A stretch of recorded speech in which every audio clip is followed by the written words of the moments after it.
Realitné kancelárie ako povinné osoby musia v zmysle zákona o ochrane pred legalizáciou príjmov z trestnej činnosti preverovať svojich klientov. V rámci Slovenska sa už rozbehli kontroly a zistili viaceré nedostatky. Výsledkom sú 10 000-ové pokuty. Realitné kancelárie ich označujú za likvidačné. Videla si tu reportáž? Všade hovoria o tej realitke, ktorá dostala pokutu 50 000 eur. Neplnili si svoje povinnosti a nemali poriešené AML-ko. Áno, videla som to. A vraj už pribudli ďalšie pokuty.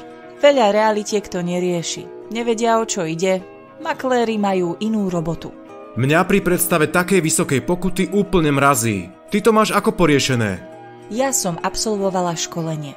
Podklady a dotazníky mi generuje realitný softvér Back Office.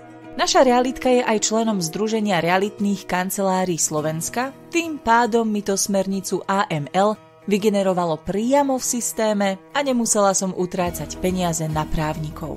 A ako získavaš súhlas k spracovaniu citlivých údajov a samotné údaje? Mne je trápne sa klientov pýtať na pôvod peňazí a koľko zarábajú.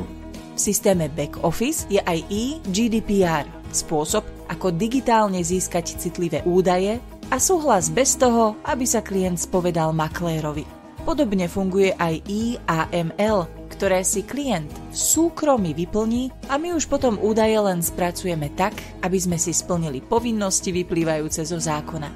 Ľahko, jednoducho, digitálne. Máš pravdu, je čas začať využívať technológie a profesionálne nástroje. A koľko ťa to AML v back office stojí? Nestojí ma to nič. Je to súčasťou back office. Mám to v sekcii klienti, kde klientom rovno rozposielam aj vyhovujúce ponuky a generujem trhové reporty pre vlastníkov.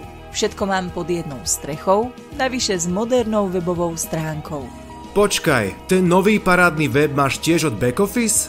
Daj mi rovno na nich číslo, nech sa konečne pohnem dopredu aj ja. Jasné, tu máš číslo